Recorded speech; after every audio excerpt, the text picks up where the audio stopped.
Oke, kita pagi ini materi tentang uang elektronik. Itu masih bunyi-bunyi di mana ya?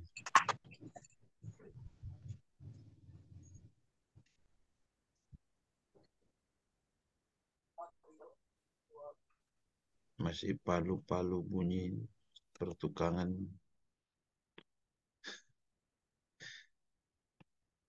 Oke. Jadi uang elektronik ini sangat penting sekali di dalam transaksi yang terjadi pada e-commerce. Di uangnya sifatnya adalah elektronik. Elektronik artinya dia tidak bisa dipegang. Jadi benar-benar hanya melakukan transaksi yang ada di dalam aplikasi. Kita lihat apa sebenarnya uang elektronik ini.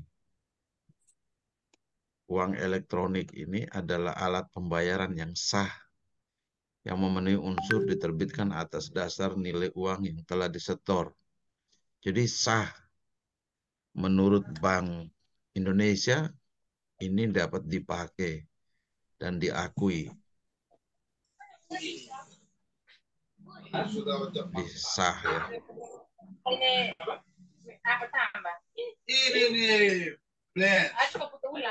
Marianus Ambo, kasih mati kau punya mikrofon dulu.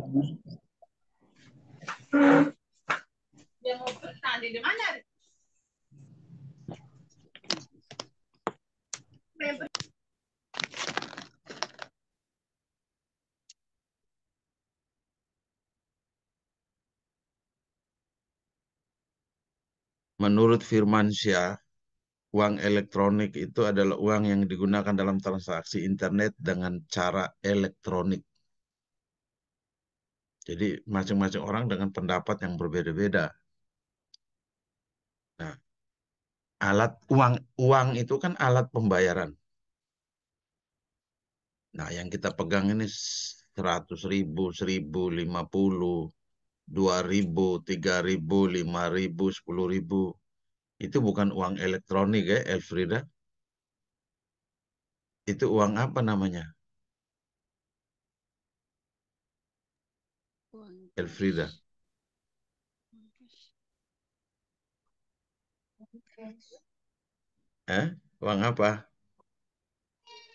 Uang yang kau punya yang ada di dompet tuh. Ada tidak uang di dompet? Elfrida.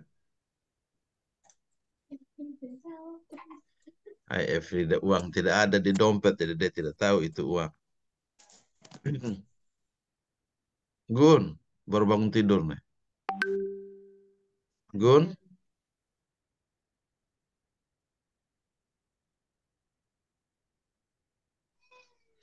Uang kartal atau uang cash. uang apa?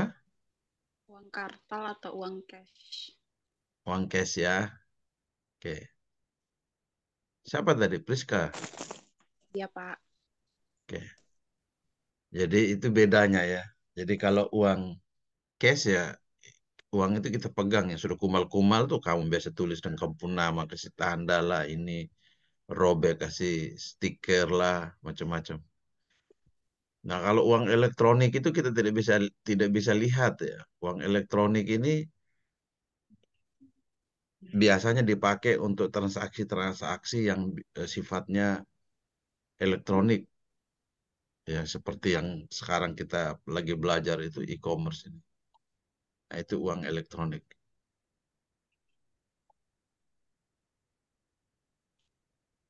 Uang elektronik ini memiliki nilai tersimpan. Nilai tersimpan, ya. Ada nilai-nilainya yang mana diakui oleh semua orang. Jumlah nilai tersimpan dalam suatu media elektronik, jadi dia sim- jumlahnya itu juga bagaimana caranya sehingga orang bisa mengakui. Nilai uang dalam elektronik, uang e-money ini akan berkurang pada saat konsumen menggunakan untuk pembayaran. Kalau sudah mulai pembayaran, maka dia akan mengalami pengurangan. Nah, ini kalau saya kasih ilustrasi gini. Kalau Stefanus, kasih mati dulu kau punya itu Iya, Pak. mikrofonnya. Oke. Saya kasih ilustrasi begini. Uang elektronik ini, kamu lihat kalau bapak-bapak mereka orang kampung yang biasa main kartu itu, jagung, biji jagung itu nanti diuangkan itu. Mereka kumpul pakai biji jagung itu. Nanti satu biji jagung tuh harganya 10.000 misalnya. Nanti setelah main mereka mulai tukarkan itu. Mana uang sesungguhnya. Nah ini sebenarnya ada kemiripan dengan uang elektronik. Cuma kalau uang elektronik kan ada di dalam aplikasi-aplikasi tertentu. Pelaksanaan penggunaan uang elektronik ini sudah diatur oleh Peraturan Bank Indonesia yang terkini itu ini nomor 11 garing 12 PBI 2009 tanggal 13 April 2009 tentang uang elektronik. Bagaimana menggunakan. Jadi semuanya sudah resmi diatur. Resmi diatur. Nah, apa manfaatnya uang elektronik?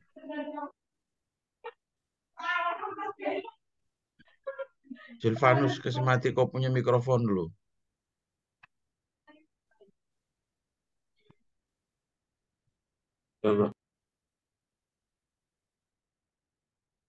Manfaatnya memberi kemudahan dan kecepatan dalam sebuah transaksi pembayaran tanpa perlu membawa uang tunai. Nah, sebelum ada COVID-19 itu, uang elektronik ini jarang sekali orang pakai.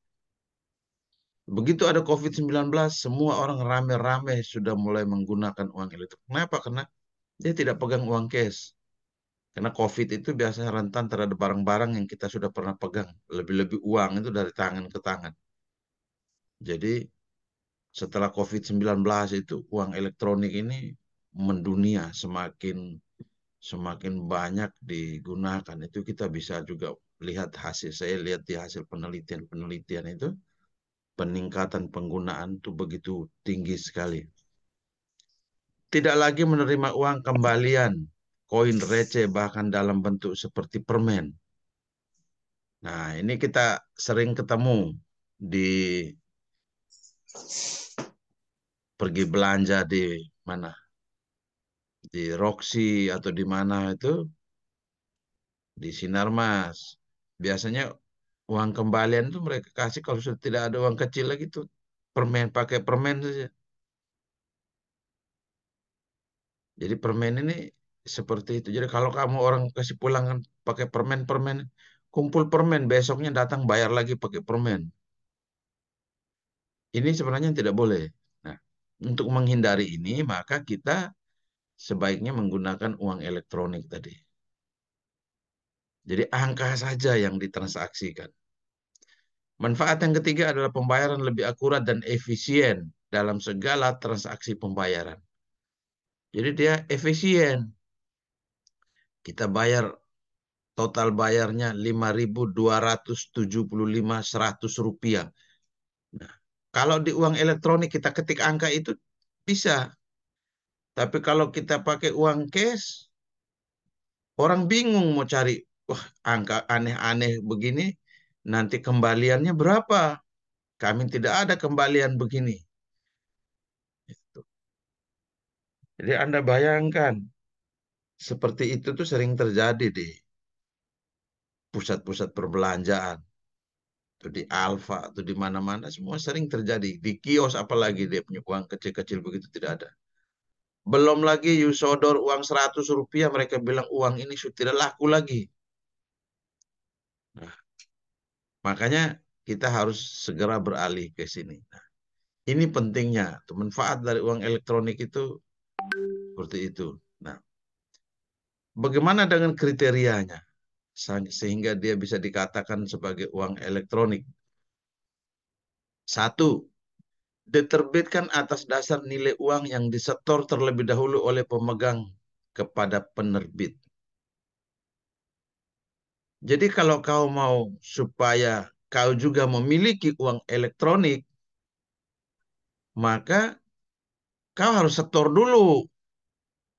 Kau setor kau punya nominal uangnya itu kepada orang yang berhak menerbitkan uang elektronik. Jadi ada lembaga-lembaga perbankan yang punya kewenangan untuk menerbitkan uang elektronik. Semua bank bisa atau lembaga-lembaga keuangan lainnya.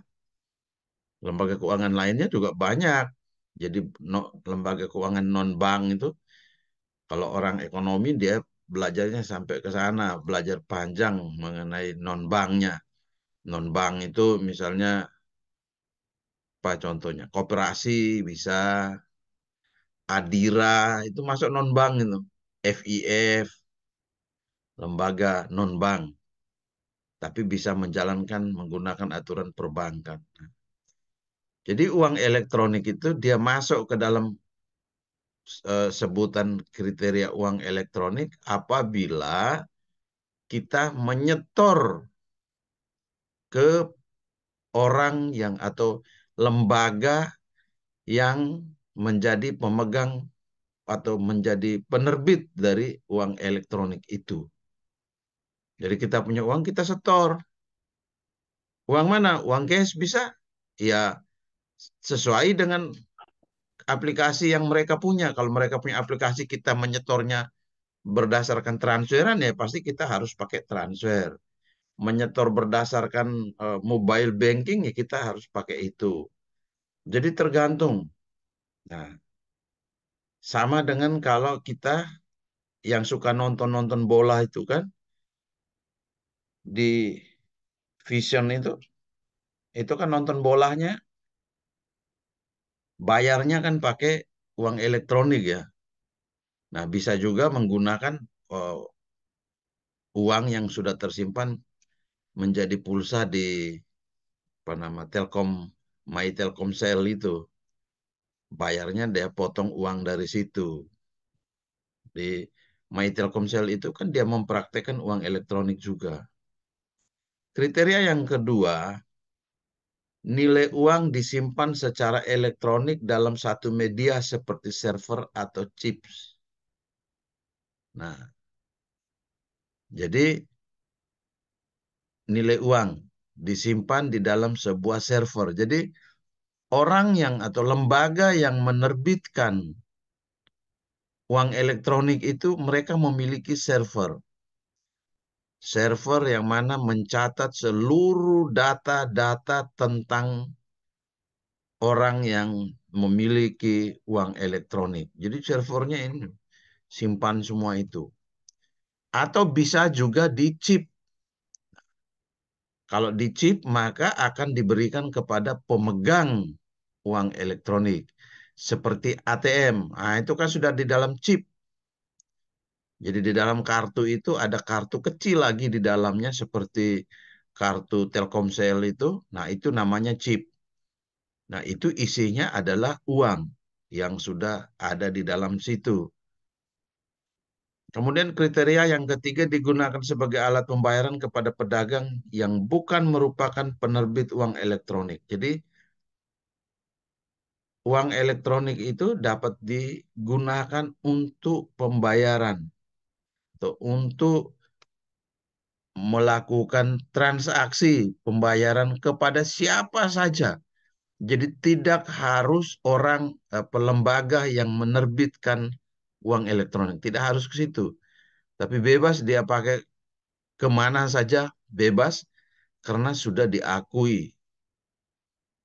akan keberadaan uang elektronik itu. Kemudian yang keempat, nilai uang elektronik yang disetor oleh pemegang dan dikelola oleh penerbit bukan merupakan simpanan sebagaimana dimaksud dalam undang-undang yang mengatur mengenai perbankan. Jadi nilai uang itu, uang elektronik itu bukan eh, dia bukan seperti dana yang disimpan jadi pakai bunga, tidak. Jadi itu uang elektronik itu disimpan khusus untuk hanya untuk transaksi pembayaran saja. Jadi dia tidak ada bermanfaat seperti eh, simpanan yang memiliki bunga, kemudian orang potong lagi sana sini seperti yang diatur dalam undang-undang perbankan. Tidak bisa seperti itu.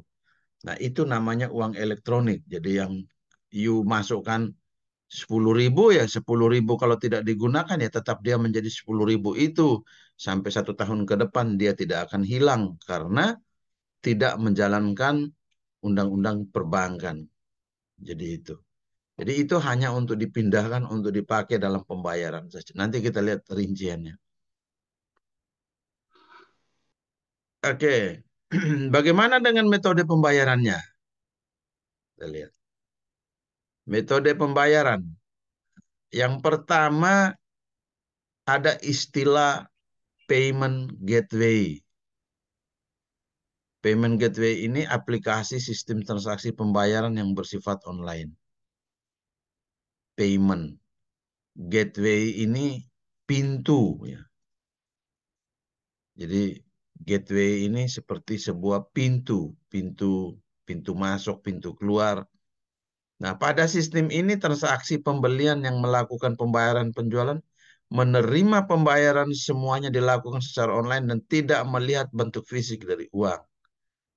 Payment gateway sebagai gerbang pembayaran dalam layanan e-commerce dan memberi otorisasi dalam proses pembayaran yang dilakukan dengan menggunakan kartu kredit bisa, transfer bank bisa, atau segala macam pembayaran melalui e-banking atau direct debit seperti EPI BRI, Mandiri ClickPay, BCA ClickPay. Nah, ini ada layanan-layanan e-pay. Layanan-layanan e-pay ini adanya di bank. Itu ada. Jadi kalau misalnya nanti membuat aplikasi e-commerce itu, kita bisa menggunakan layanan-layanan ini. E-banking ini kita bisa menggunakan layanan e-banking. Misalnya pembayaran menggunakan e-banking BRI, maka kita cari. Nah, e-banking, maka kita cari ini. IPI-nya ini kita cari ini. IPI BRI ini kita cari. Apakah kita bisa menggunakannya atau tidak? Gitu. Atau kita mau menggunakan pembayaran melalui Mandiri, maka ini ada. Kalau di Mandiri itu ada layanan namanya ClickPay.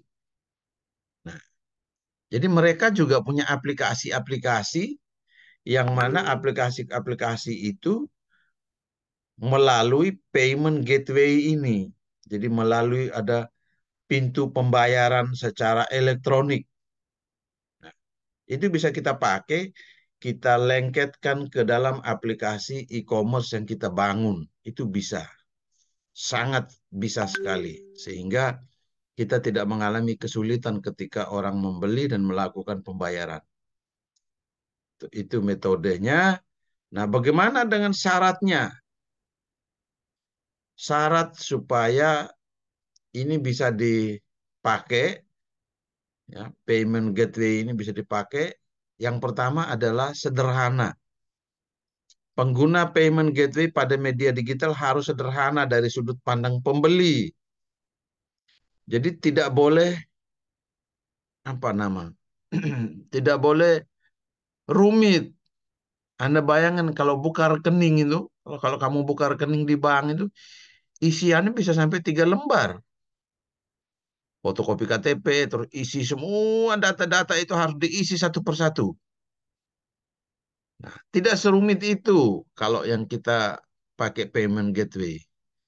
Dia harus dibuat sesederhana mungkin.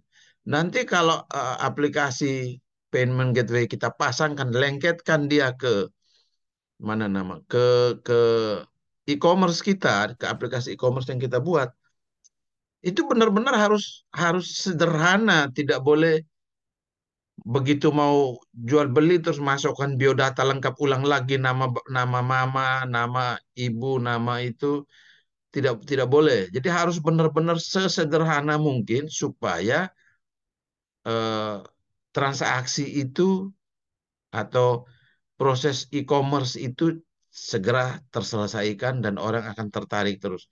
Kalau sulit ya akan susah untuk itu. Jadi kuncinya di situ. Yang kedua jelas terbaca. Keterangan dan informasi pengisian harus dibuat jelas dan berbeda dengan warna atau gambar latar belakang. Jangan yang kabur-kabur. Kejelasan dan perbedaan tersebut akan sangat membantu dalam pembeli dalam memahami informasi apa yang harus dimasukkan. Jadi membuat isian tempat untuk pembeli mengisi itu saat pembayaran payment gateway itu harus benar-benar ada beda warna latar belakang dengan kotak yang kita itu. Atau pas ketik huruf, hurufnya kelihatan.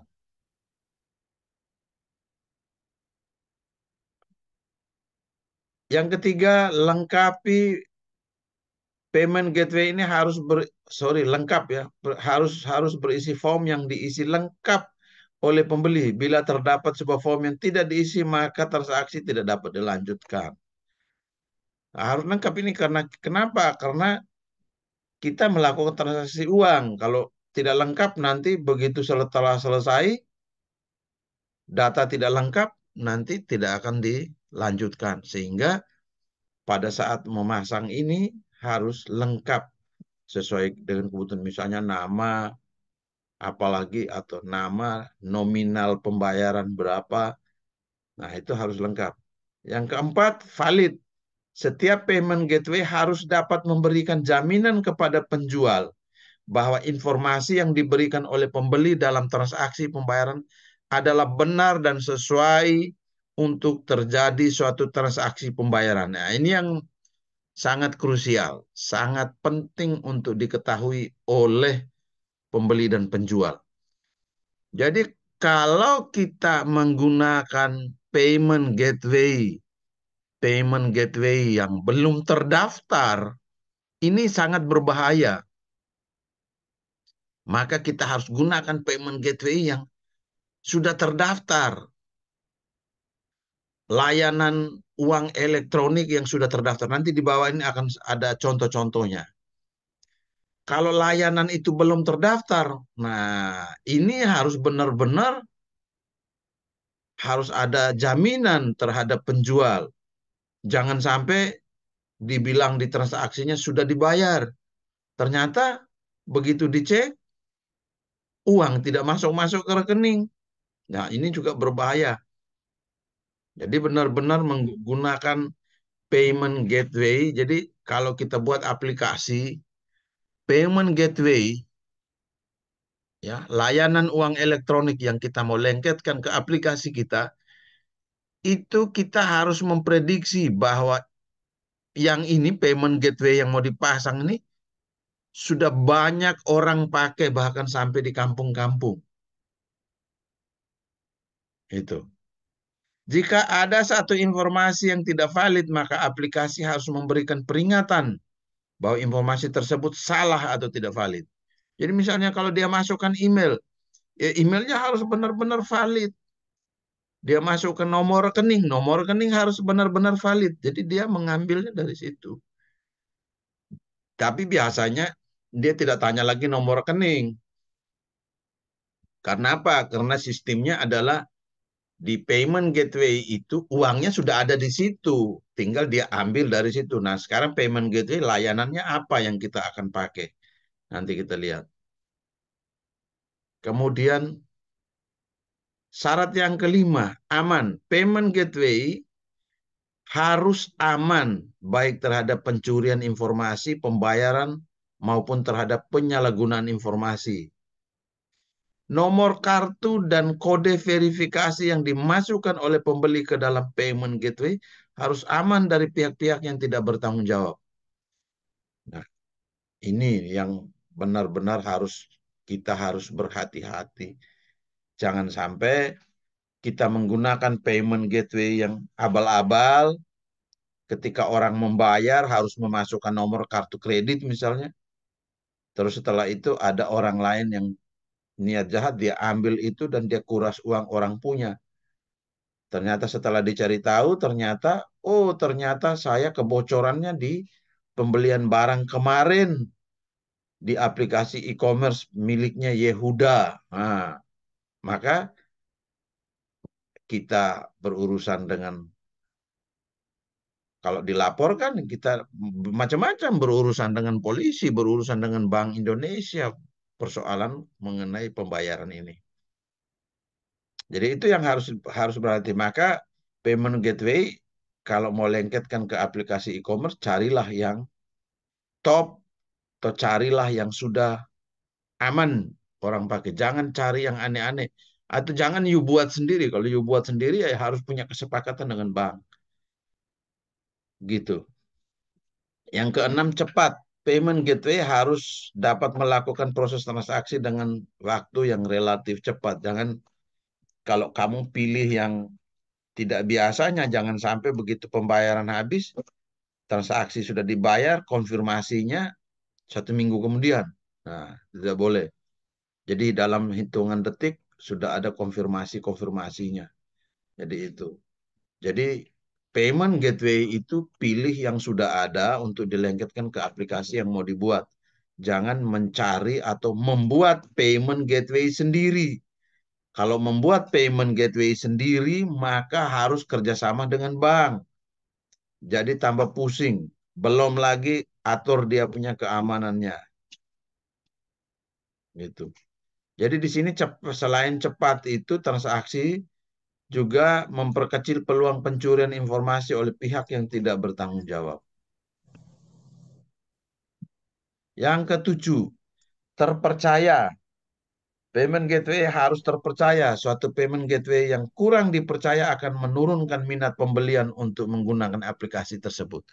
Jadi kalau kamu pakai payment gateway yang tidak dipercaya atau tidak lazim atau orang jarang menggunakan, maka akan kesulitan. Orang akan sepi menggunakan aplikasi kita nanti.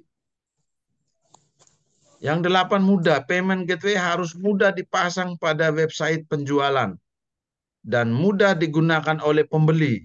Kemudahan ini berarti mempunyai sifat fleksibel terhadap sistem website yang digunakan penjual, sehingga mudah dipasang maupun menjalankan proses transaksi pembayaran. Jadi jangan yang susah-susah. Sudah dia connect ke payment gateway yang kita pasang, kemudian verifikasilah 1, 2, 3 sampai 10 verifikasi. Nah, ini juga gawat nih. Jadi kalau yang sudah biasa menggunakan itu kan pasti pasti paham nih. Yang kesembilan, payment gateway ini tidak boleh mati.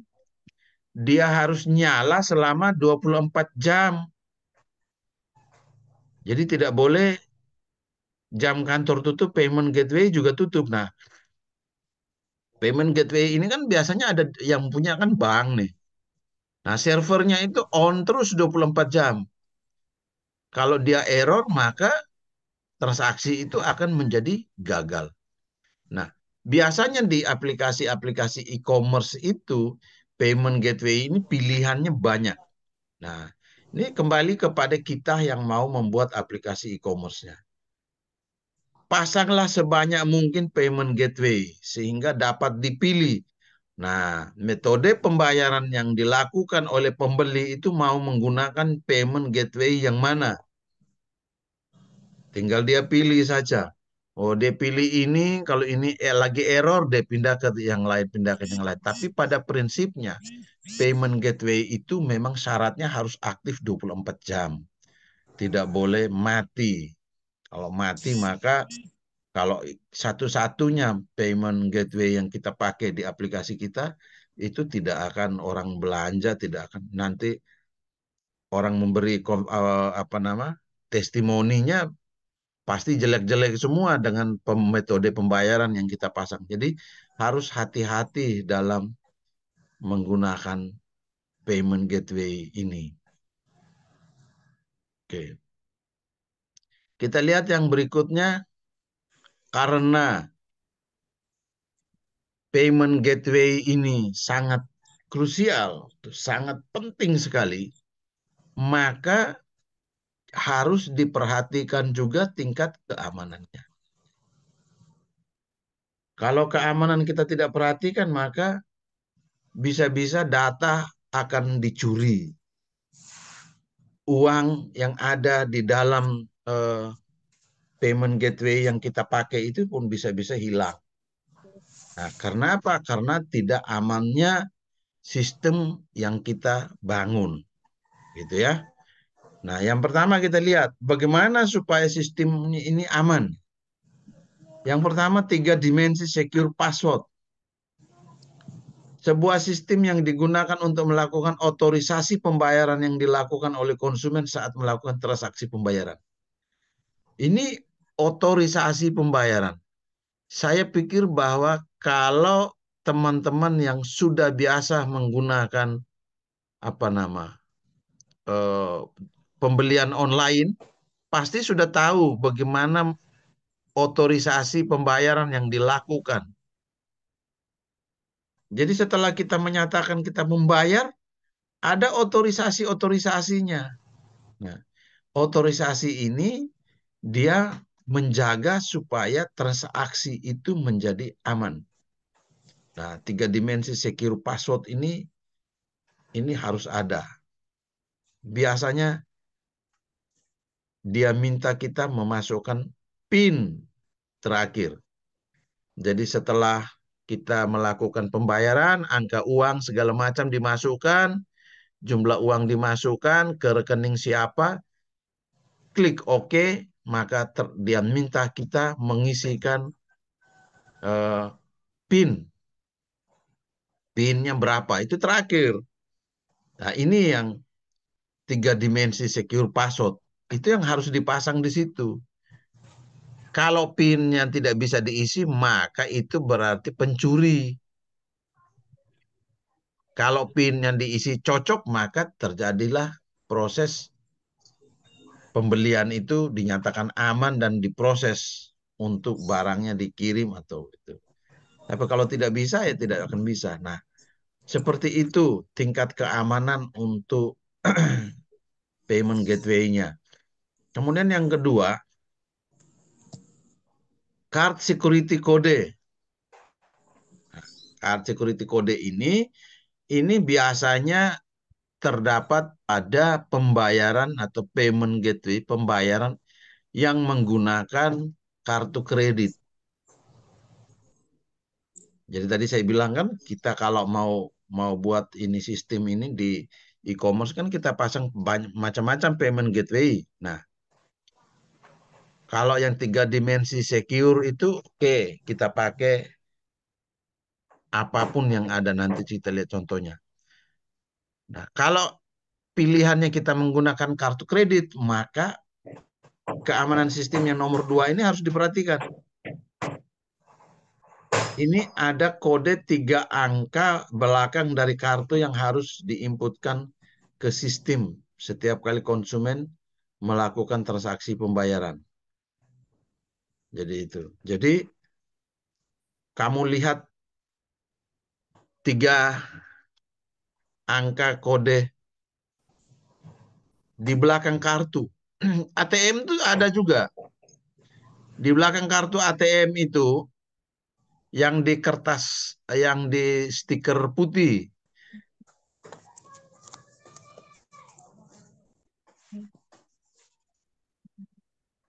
yang di stiker putih yang di belakang kartu. Sabar, saya tunjukkan ini di mana.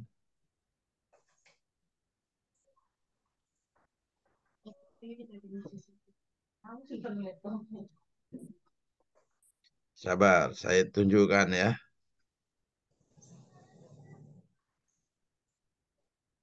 Nah, ini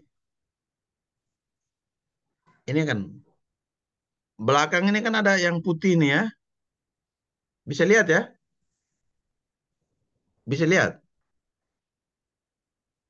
Ini yang putih itu, ya. Yang putih nih. Jadi kamu punya kartu ATM itu yang kertas putih belakang itu, yang ada angka yang cetak miring. Cuci Nah, tangan angka dulu, cuci tangan dulu. Komputer, Yustanti. cuci tangan. Oh, Yustanti. Mati dulu kau punya mikrofon. Yuk. Udah Jadi, begitu saya. jadi tiga angka belakang. Tiga angka belakang itu yang menjadi penentu. Kalau tiga angka belakang itu diinputkan salah, maka transaksi tidak dapat dilanjutkan. Nah, itu card security kodenya. Jadi di ATM, di kartu kredit, semuanya ada. Yang ketiga, address verification system. Sistem yang dapat melakukan pelacakan rincian transaksi yang dilakukan oleh konsumen saat melakukan transaksi menggunakan alamat data yang ada pada kartu yang resmi digunakan. Nah, ini biasanya kalau kalau saya yang menggunakan kartu kredit misalnya atau menggunakan payment gateway yang lain, ketika kita berada di lokasi yang berbeda, itu ada pertanyaan itu. Pertanyaan itu kemana? Dia belum mau melanjutkan itu. Dia minta kita menjawab. Apakah ini you yang mengakses dari lokasi yang berbeda? Itu dia mengirim pesan itu ke email. Email yang kita daftar ke sistemnya. Jadi seperti itu sistem keamanan dari sebuah payment gateway. Jadi ketika alamatnya kan ND, saya punya alamatnya ND. Ketika saya berada di Jakarta dan saya menjalankan itu, dia kirim email ke saya, dia bertanya, apakah benar Anda mau melakukan transaksi ini, pembelian ini di lokasi Jakarta. Kalau benar Anda, ini benar Anda, maka tolong konfirmasi ke link tersebut di bawah. Nah, kita konfirmasi. Jadi itu. Jadi Guntur, kalau misalnya pergi ke Jakarta terus belanja di sana istri tidak tahu, itu akunnya istri, maka istri dapat email. Terjadi proses pembelian di Jakarta. Seperti itu. Itu address verification system. Nah, itu juga bisa kita lakukan di dalam kita punya apa nama eh, e-commerce. Bisa kita pasang di dalam aplikasi yang kita punya. Nah, sekarang kita lihat bagaimana cara kerjanya. Cara kerja dari payment gateway. Yang pertama, tahap satu, para konsumen mengakses website e-commerce dan melihat semua produk yang kita tawarkan. Apabila sudah memilih produk yang hendak dibeli dan konsumen melakukan pembelian, maka informasinya nanti akan disampaikan oleh koneksi sumber dari payment gateway-nya. Itu cara kerjanya gitu. Jadi setelah pilih, biasanya kan kita klik masuk keranjang kan gitu. Setelah itu, tahap yang kedua, sistem payment gateway akan menyampaikan informasi ke payment processor. Payment processor ada di mana? Payment processor itu biasanya ada di penyedia atau orang yang lembaga yang menerbitkan payment gateway. Biasanya di bank atau lembaga non-bank bisa. Nah, ini menginformasikan kepada payment processor dari bank yang menerbitkan kartu yang sedang digunakan oleh konsumen untuk melakukan transaksi. Jadi infonya lari ke sana. Kalau di tahap satu itu kita cuma pasang linknya saja. Begitu itu dia jalan, dia informasikan kepada payment gateway processor. Kemudian payment processor akan melanjutkan informasi transaksi yang akan dilakukan ke asosiasi penerbit kartu yang digunakan untuk transaksi seperti Mastercard atau Visa. Pertanyaan saya gini, tahap satu, tahap dua, tahap tiga ini apakah kita pasang di kita punya e-commerce? Tidak. Kita hanya memasang menggunakan payment gateway yang mana. Itu saja.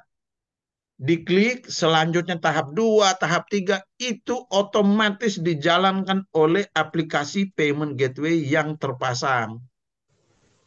Kita tidak perlu pikir lagi, gitu ya. Maka kita hanya menggunakan link saja untuk di tahap satu ini. Tapi ini adalah cara kerjanya. Logikanya seperti ini. Kemudian tahap 4, bank yang menerbitkan kartu yang sedang digunakan untuk transaksi ini mendapat tagihan atau permintaan pembayaran melalui pengiriman informasi balasan ke payment processor dalam bentuk notifikasi apakah berhasil atau gagal. Jadi dilakukan, itu otomatis dilakukan.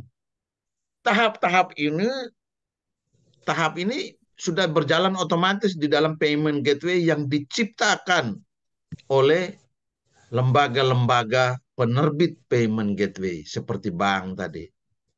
Tahap 5, proses payment processor akan mengirimkan informasi ke payment gateway, lalu diteruskan lagi ke website e-commerce tentang berhasil atau gagal. Jadi kita itu tinggal tunggu, kita klik bayar pakai payment gateway A.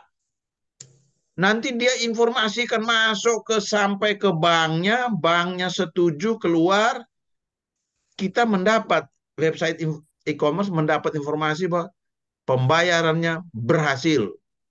Nah, informasi ini dikirim konsumen, bisa juga dikirim ke konsumen melalui nomor ponsel untuk mendaftar saat pembuatan kartu. Jadi itu tahapannya, tahapan payment gateway. Nah, di dalam payment gateway itu ada macam-macam, macam-macam. Kita mau pakai yang mana? Itu ya, macam-macam. Ini payment gateway yang masuk di dalam alat pembayaran yang dapat kita pakai. Ini sudah masuk ke to the point, sudah masuk ke sini nih. Yang pertama kartu kredit. Alat pembayaran non tunai dalam bentuk kartu yang dikeluarkan oleh pihak bank. Nah, oleh pihak bank. Nah, gitu ya. Kartu kredit. Banyak saya kartu kredit saya nih. Tapi kayaknya sudah tidak, masih itu. Jadi kartu kredit. Alat pembayaran non-tunai dalam bentuk kartu yang dikeluarkan oleh pihak bank. Pemegang kartu kredit dapat menggunakan untuk transaksi pembayaran di muka dan dibayarkan oleh pihak bank. Namun, pada akhirnya untuk menggunakan kartu ini harus membayar kembali nominal yang ditentukan oleh pihak bank berdasarkan kesepakatan di awal. Ini kartu kredit nih. Dengar baik-baik ini supaya kamu bisa punya kartu kredit. Dengar baik-baik ya, supaya nanti bayar bayar apa uang SPP registrasi itu tidak kesulitan.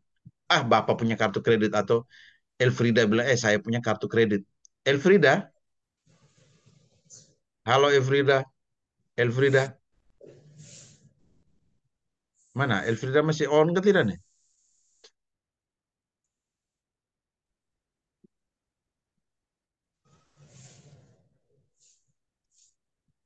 Jangan sampai suka kabur Elfrida.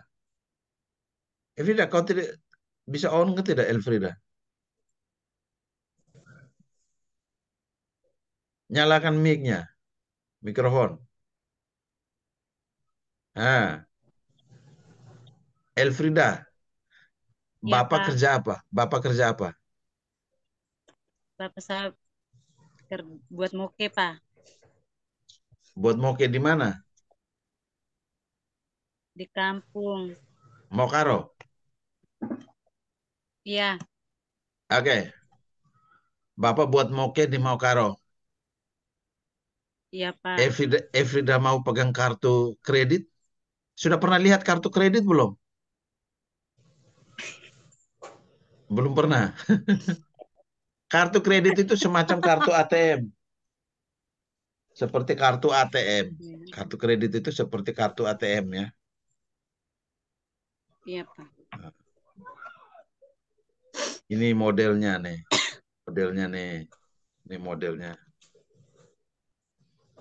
Ini tadi ini kartu kredit. Ini juga kartu kredit. Nah, nih. Punya saya 3 nih. Oh, 4.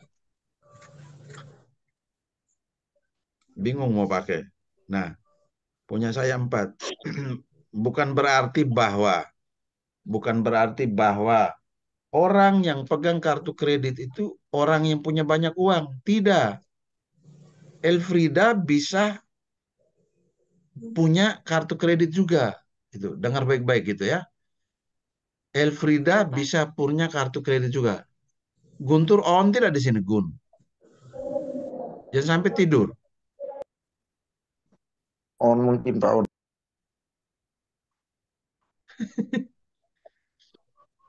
Oke.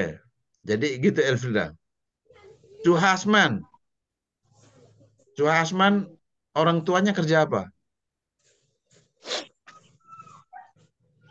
Dagang Pak, dagang Di mana, di Indori Pak. Dori? Suhasman mau tidak pegang kartu kredit?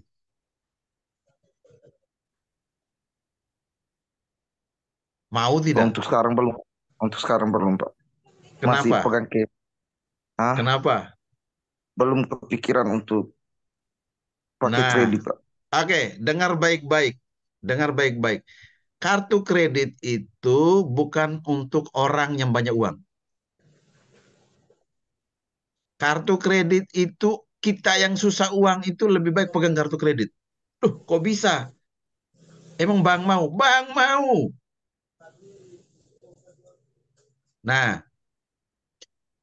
syaratnya pegang kartu kredit itu gampang saja syaratnya.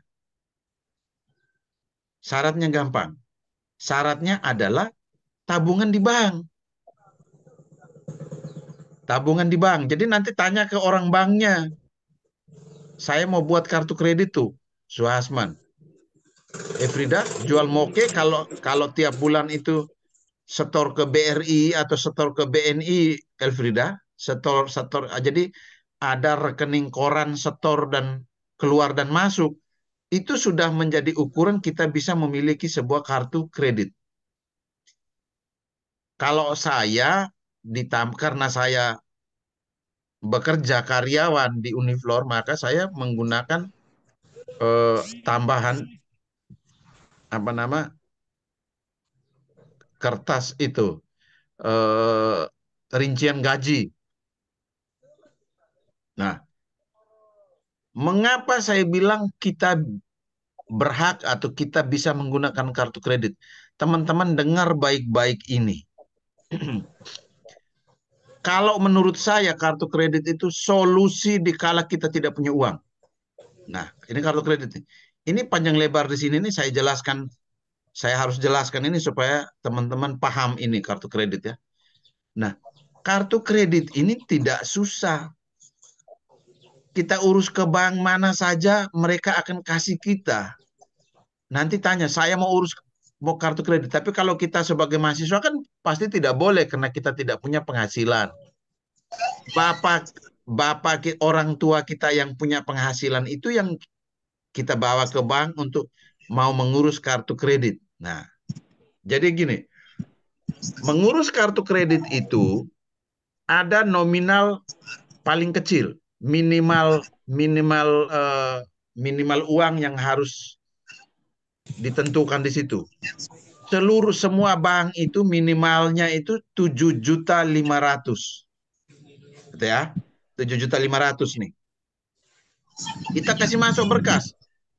Yang menyetujui kita punya kartu kredit lolos atau usulan lolos atau tidak, yang menyetujui itu bukan orang di ND. Yang menyetujui itu orang di kantor pusat. Setuju atau tidak. Kemudian kalau mereka setuju, mereka mengirim kartu kredit itu ke kita. Ya, mereka mengirim kartu kredit ke kita dengan nominal minimal yaitu 7.500.000. Gitu Suhasman. Kau pegang kartu kredit nih Suhasman, berlaku selama 5 tahun. Kau pegang, kau tinggal di Ndori Suhasman, kau tidak pakai ini kartu kredit, 5 tahun kartu kredit ini mati. Masa aktifnya habis. Kau bayar berapa? Tidak bayar. Hangus. Paham? Kalau kita tidak menggunakan uang yang ada di kartu kredit, maka kita tidak membayar apa-apa. Itu kartu kredit. Itu ya. Jadi kartu kredit itu seperti itu. Kalau kita tidak membayar, kita tidak menggunakan, maka kita tidak membayar apa-apa. Nah, sekarang bagaimana kalau 7,5 juta yang ada di kartu kredit itu saya gunakan? Saya bayar registrasi. Karena kartu kredit itu bisa kita tarik uangnya. Bayar registrasi. Nah, uang 7,5 juta kan di dalam kartu kredit. Itu seperti kita dikasih pinjaman. Kita bayar registrasi 3 juta misalnya. Bulan ini kita pakai 3 juta. Bulan depan tagihan kartu kredit kita itu minimal 10%. 300.000 kita transfer melalui ATM untuk bayar kartu kredit. Kau bayar 300.000, bulan depannya mulai berkurang. Kau cicil bayarnya. Bunganya lebih kecil dari pinjaman bank. Gitu.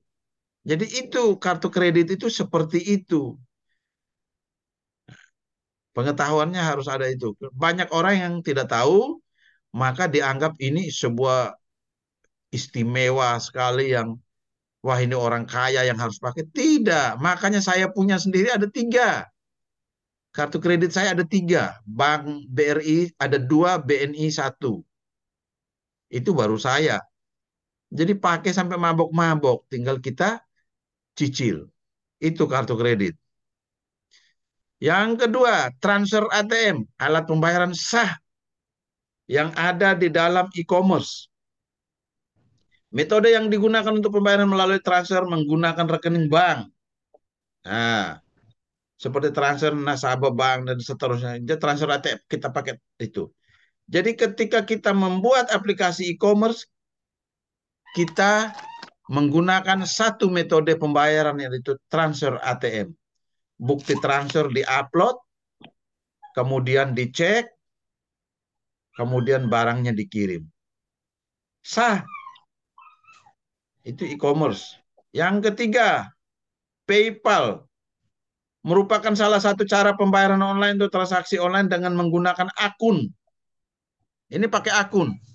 Di dalam akun yang dibuat ditambahkan rekening dari bank yang akan digunakan. Akun PayPal ini dapat menerima transfer uang secara online dari akun PayPal yang lain. Nah, jadi ini PayPal ini akunnya di dalam transaksi-transaksi itu biasanya ada ini. Tapi ini pakai akun. Jadi kita harus membuat akun dulu di sini. Yang keempat adalah e-wallet. E-wallet itu layanan elektronik yang digunakan untuk menyimpan segala macam catatan transaksi. Menyimpan dana, menyimpan instrumen pembayaran, semua bisa disimpan di dalam e-wallet. E-wallet. Ya. Apa saja e-wallet? Dana, OVO. Gitu ya. Ini contoh e-wallet ya. E-wallet ini dompet digital. Oke? Gitu. Jadi kita bisa menggunakan e-wallet. Kita bisa menggunakan ini. GoPay pasang ambil linknya pasang di sana. OVO ambil linknya pasang di sana. Dana ambil link aja Pak, ambil link pasang di kita punya aplikasi yang kita buat. Itu bisa saja. Gitu. Kemudian m-banking. Kalau kita transfer menggunakan m-banking, mobile banking. Misalnya yang BRI punya. Apa BRI punya? Brimo. Brimo ya. Nah, bisa mau menggunakan apa saja. Berarti kan di aplikasi kita mau masang nomor rekeningnya. Kemudian ada juga namanya e-money, uang yang tersimpan di dalam sistem perbankan dalam bentuk chips yang ditanamkan di kartu tertentu. Ini contohnya yang BRI punya itu berisi. Jadi kartu yang kita pakai untuk membayar. Bukan ATM, bukan kartu kredit, tetapi kartu yang berisi angka uang di dalamnya dengan tujuan pembayaran tertentu. Misalnya kalau di Jawa itu semua tempat-tempat permainan itu kita masuk semua permainan dan makanan minuman yang ada di dalam kita belinya pakai e-money. Pakai berisi atau pakai tap cash atau pakai BCA flash macam-macam. Jadi itu juga bisa dipakai sebagai alat pembayaran sah di dalam e-commerce yang kita. Bisa juga kiris. Sudah tahu kiris ya? Barcode itu. Nah, ini kita urus dulu di bank. Urus di bank. Kiris ini menuju ke setelah kita urus di bank, kita punya kiris, barcode itu begitu orang scan langsung masuk ke nomor rekening kita. Langsung pindah. Tinggal ditransfer uangnya ke sana. Ini urus di bank dulu. Bisa juga alat pembayaran sah di e-commerce itu adalah cash on delivery. Ini yang biasa Elfrida paling banyak pakai ini. COD. COD barang tiba baru bilang, saya tidak pernah pesan. Nah, ini yang bahaya. Jadi COD ini yang lagi maraknya. Nah, ini bisa kita pasang di pilihan-pilihan pembayaran di aplikasi e-commerce yang kita buat. Jadi itu ya. Jadi eh, apa nama? Untuk aplikasi e-commerce itu seperti itu.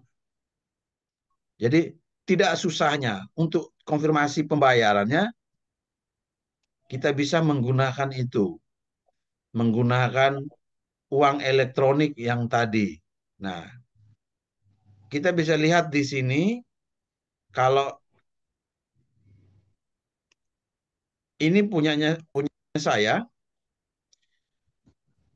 webnya punyanya saya, ini tidak susah, ini gampang. Cuman saya belum selesai kerja. Webnya ini webnya belum selesai dikerjakan. Tapi di sini ini ada login. Nah, kenapa harus ada login? Login ini akan kita itu untuk menggunakan nanti pembayaran dan lain-lain. Nah, jadi dari sini ini ada informasi macam-macam. Nah, ini. Jadi ini terkonfirmasi dulu semua di login. Dibuatkan akun untuk pembeli, kemudian ini apa nih? Nah, ini kalau sudah shopping, sudah mulai masuk. Nah, itu di dalam ini ada settingannya. Hanya saya belum belum men-setting kelompok ini. Pembelian dan pembayaran melalui online ini saya belum setting. Ini tinggal disetting saja. Mau masuk pakai OVO, mau beli pakai OVO, atau mau beli pakai apa, bisa saja terjadi. Nah, saya sangat berharap bahwa nanti di akhir nanti kita bisa dapat membuat website-website seperti ini. Ini contoh website e-commerce yang saya punya. Ini contoh ya. Nah, ini misalnya ini laptop. Enggak. Nah, ini ya. Ini misalnya kalau beli tinggal diklik, maka dia masuk ke keranjang. Gitu. Nah, ini website ini berapa lama kerjanya? Tidak lama kerjanya ini. Sekitar 3 jam, 4 jam kemarin sudah jadi website ini. Jadi tidak perlu pakai yang rumit-rumit. Semuanya bisa. Nah, itu. Jadi sistem pembayaran menggunakan electronic money ini tidak susah karena kenapa? Misalnya kalau OVO kita ambil link OVO-nya, kita pasang ke kita punya aplikasi, nanti dia jalan menggunakan link itu konfirmasi pembayaran segala macam. Nah, itu yang harus diperdalam. Kalau kita tidak pernah mencoba, maka kita tidak pernah akan tahu bagaimana proses penggunaannya. Gitu ya. Oke? Sampai di sini cukup ya untuk e-commerce. Ada pertanyaan? Ada, Pak. Ada, Pak. Tidak ada. Oke, kalau tidak ada kita akhiri